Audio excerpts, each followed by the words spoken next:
Marjorie Taylor Greene, one corner. Boebert in the other. Well, they got into a situation. Let's put up the picture full mass here. Very interesting stuff. Now, I did say they are no longer of the same political ideology. We talked about this during the GOP speaker election. So tensions between Representative Lauren Boebert and Marjorie Taylor Greene, Colorado, Georgia, respectively, boiled over into a confrontation in a women's restroom where, well, at the US Capitol, at their job, place of employment, they're acting in this manner. The squabble took place on January 3rd, according to individuals close to this. It was the first day of the new Congress in the House Speaker's lobby, a ladies' room, and sources told the Daily Beast the lawmakers feuded over their perceived loyalty to Republican leader Kevin McCarthy as he tried to secure enough votes to become the House Speaker. We covered that debacle, that extreme process that weakened him so much that he is basically an ineffective speaker. He will continue to be that.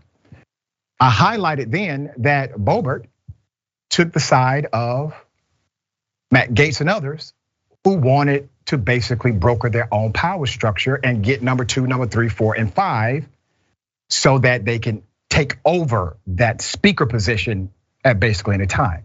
They successfully negotiated in what they wanted. While I do not agree with the political ideology of the conservatives, I mean, damn, think about this. What if we had that kind of, I don't know, guts, spirit, unwillingness to compromise until we get the progressive agenda that actually solves problems for real people? What if we had that kind of spunk? I digress. So they fell out because Marjorie Taylor Greene was backing Trump. Trump was backing McCarthy. Marjorie Taylor Greene, as I said then, was simply running to be the next VP pick. She was lobbying for a job. Looks like she may have actually successfully done it because something came out saying, hey, this person, Marjorie Taylor Greene, who is probably one of the worst Congress people ever, may become the VP pick of Trump, all right? So they had conflict. Greene questioned Boebert's loyalty to McCarthy. Not loyalty to you, the voter, not loyalty to a policy that helps people, but loyalty to a man. This is giving you insight to their leadership prowess. So they got into a debate about McCarthy, all right? And after a few words were exchanged, Boebert stormed out. Said one of the sources connected to the argument, you were okay taking millions of dollars from McCarthy, but you refused to vote for him for speaker. Lauren, Greene said according to another source. The first source said Greene came out of a bathroom stall and confronted Boebert, okay? She came out of the bathroom stall and confronted her colleague in the US Congress at the Capitol, who had been unaware the Georgia Republican was in the restroom, but taking campaign money from McCarthy and then turning against him in the speaker voting. That's when Lauren said, don't be ugly. Too late. The first source said, adding that Boebert then ran out like a little schoolgirl. Boebert declined to comment on the matter, saying only, see you later, bye. And Greene did not respond to requests for comment. See, we know what this is at Indisputable because we have been enlightened to it. This is care or no care in criminality. We have talked about this before. We have provided the proper context. We know exactly what it is. They're baffled at the Capitol. We deal with things like this every day. Okay, Representative Debbie Dingell said, allegedly witnessed the near screaming match, according to sources connected and familiar with the situation. But she declined 3 separate times to describe what she saw in any way, shape, or form. What happens in the ladies' room stays in the ladies' room, the Michigan Democrat said. That's right, yes.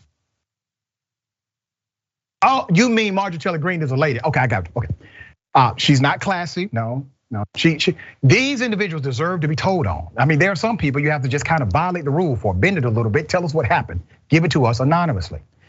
This is an opportunity for Democrats to actually seize a little more power. How? Because of the narrative of division. You literally have the mainstream political party stepping back, and the extreme parts of the political party are fighting each other on the Republican side. And it's Democrats who want to not say anything negative about it. Do you think she would extend the same courtesy to you, madam? All right, Max, thoughts here. I'll tell you, it's fitting that this happened in a bathroom because the GOP's going down the toilet. Wow. And it is rich to me that Marjorie Taylor Greene is getting upset at someone else for grifting the Republican Party. The way that she made it to such prominence by not only grifting voters, but by grifting her own friends. I mean, these are people who she was allied with a month ago, and now has sold down the river, says are nuts, says are obstructionists, for saying the exact same things she said. But I'll tell you, if I'm Kevin McCarthy, it worries me a little bit, because usually you don't get to this kind of bathroom hair pulling until it's 2 a.m. and the club's closing and everyone's exhausted. They haven't even made it a day and their party's already fighting itself.